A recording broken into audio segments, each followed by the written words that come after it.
What a wonderful week to be here. So many beautiful faces and friends. Hello, everyone.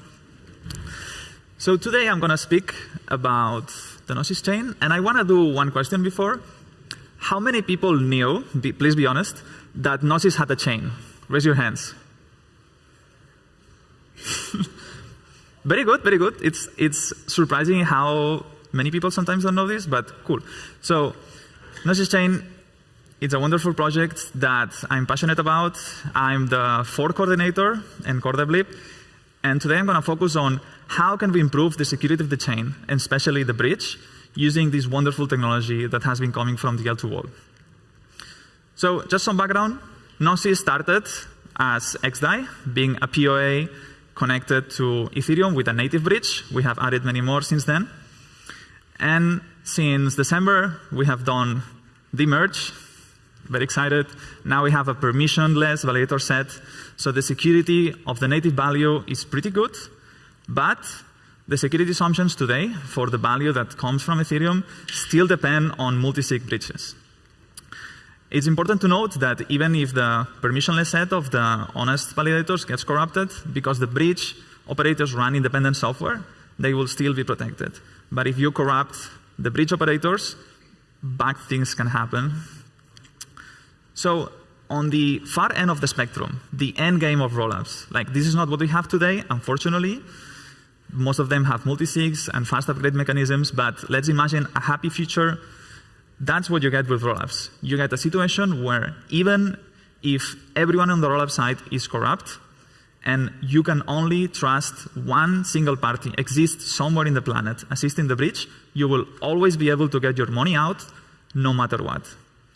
This is awesome, and why Ethereum is going so hard into rollups right now. So let's explore what will happen if we try to move a little closer there. So I love this table from Matter Labs. It's a bit old, but very illuminating. We can see here how sidechains, if you can corrupt the bridge set, you can steal funds, you can do bad things. With rollups, you cannot.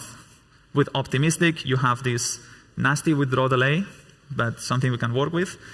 And so exploring the middle ground between these two, there is this very interesting solution called the Validium, where you sacrifice security by posting data somewhere else. So if you can corrupt the data availability committee, you can do bad things, not as bad things, but still put the network in a state that is corrupted, and only the attackers can undo these things, so they can do ransom and a lot of bad stuff. So in Gnosis, we are here, multi-sig like many other parties, and can we do better? Could we ideally go to a place where we have these wonderful, non-existing security assumptions where you only trust that somewhere someone is assisting the bridge and you can still get your money out? Well, yeah, L2, it's all about bridge engineering, and it always has been. So Martin Koppelman proposed this construction some time ago to me, and I've been exploring, and I think it's fascinating, so I'm going to share it with you. What if we had a Validium that fall back into ZK rollup security in case of a problem? So let's explore that. We have the Gnosis chain, the beacon chain as today. Validators are doing their thing. They are doing blocks. They are attesting. They are finalizing the blocks. And you take this finalized checkpoint and you throw it to L1.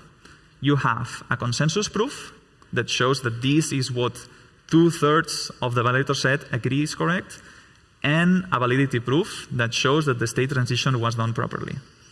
Only then, this submission is accepted to the L1 bridge contract.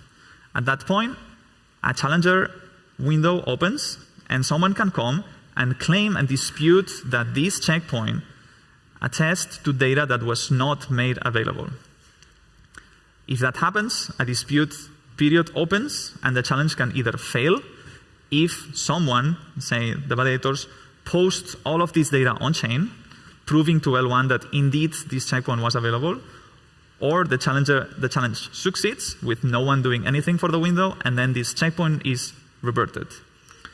The cool thing with this construction is that you will never ever have a situation where a checkpoint goes on-chain that is either incorrect, uncanonical, or unavailable. So you get around this like nasty situation with the Validium where they can corrupt the chain. That's not going to happen.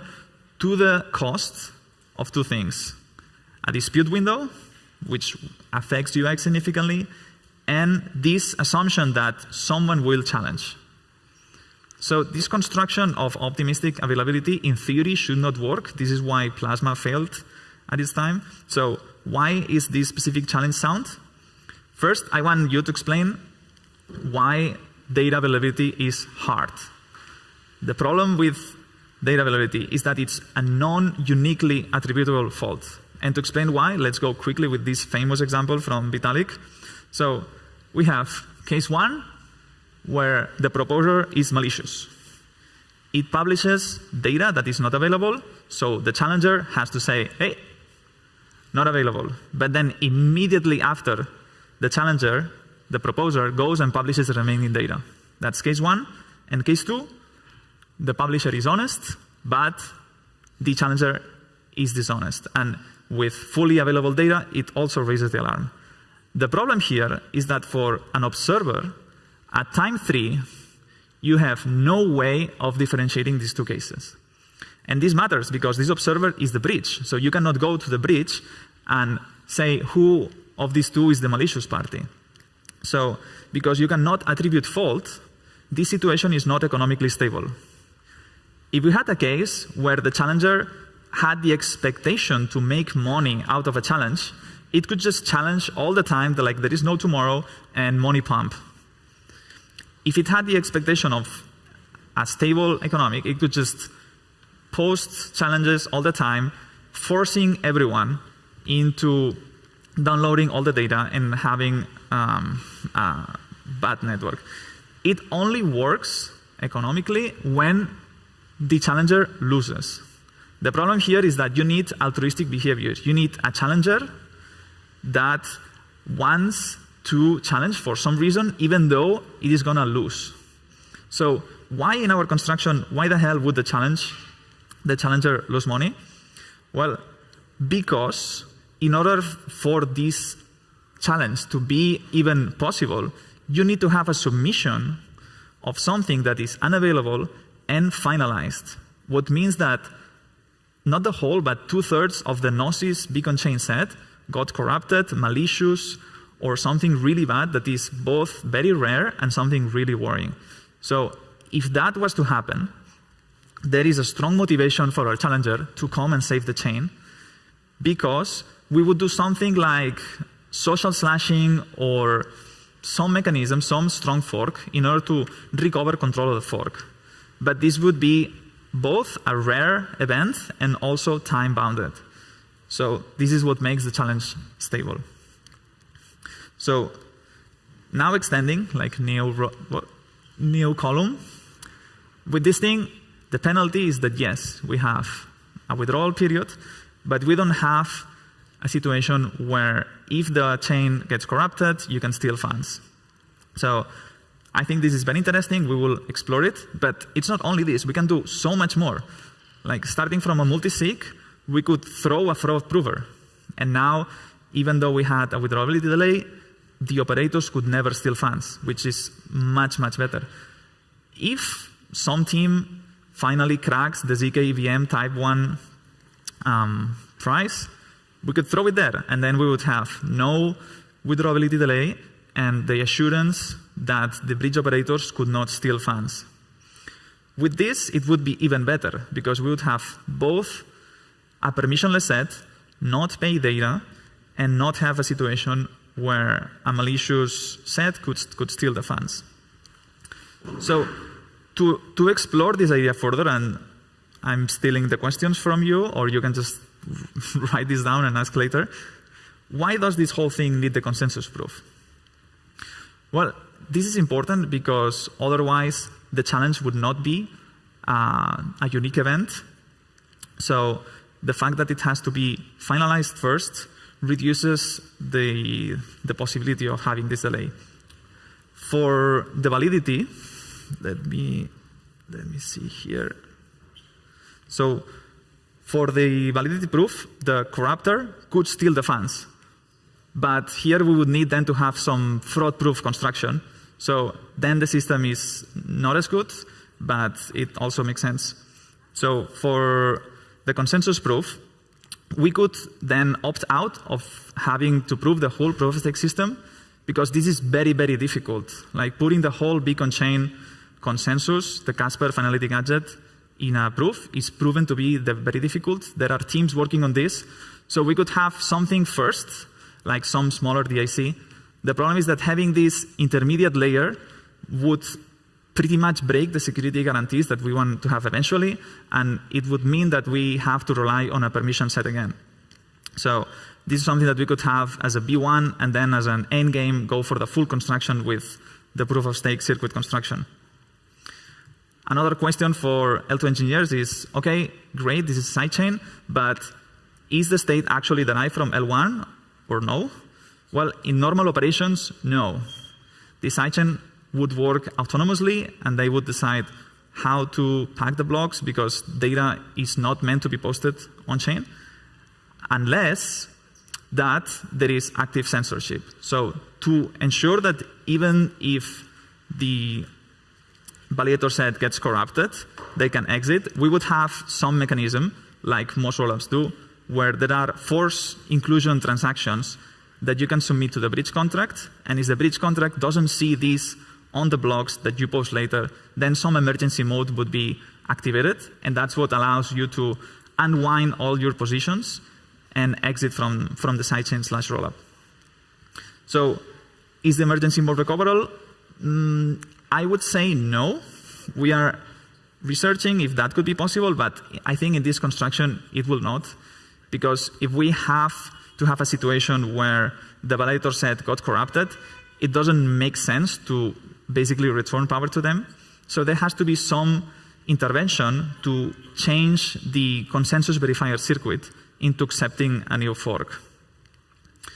So because of all of this, something that would probably have to happen, that is an important UX consideration, is that now all the L2 block producers would have to track L1 in order to include these transactions.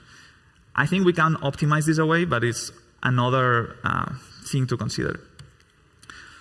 So this is basically the endgame I was talking about, but I want to give a huge shout out to the Hashi team from Gnosis, where they are building this bridge implementation that would act basically as a multiplex into different types of bridges. So what we could have today with current technology is the current native bridge with Omni bridge and a Celestia bridge together with the Altair client. So we would have the best of being safe against implementation bugs, also having a proof of the consensus with the Altair client. It's not as strong as what we will have eventually with the full Beacon chain, but it's still much better than not having anything. So what this would give us immunity against uncorrelated bugs, consensus takeover, and I think we would have this ready. I don't know how soon, but it's very exciting. And all of these constructions I'm talking about would probably be plugged into Hashi with different models. So yeah, to summarize, the idea of the Validium with ZK rollup, we would remove all assumptions at the cost of having a withdrawability delay and this well-capitalized challenger. But yeah, very excited, very bullish. Thank you so much.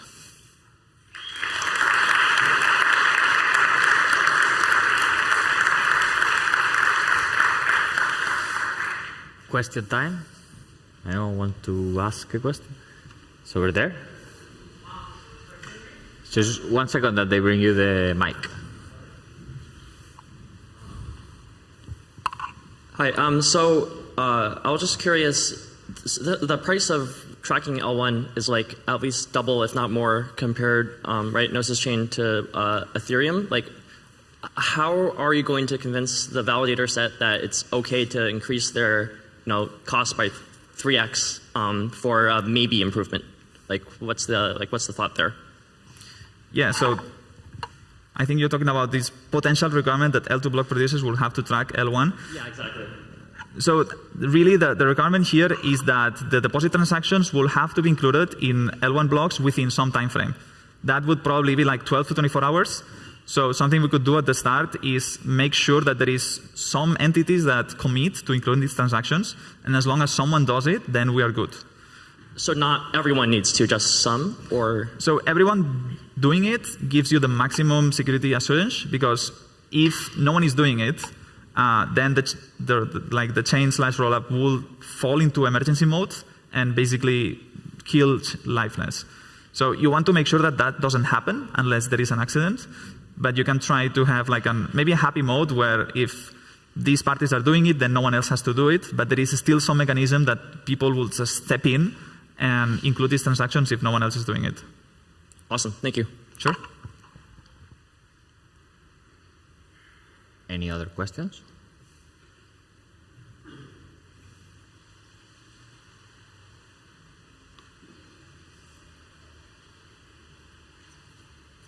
No?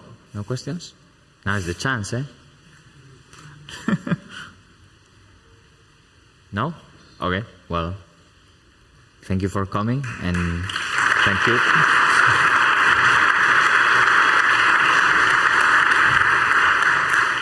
Thank you so much.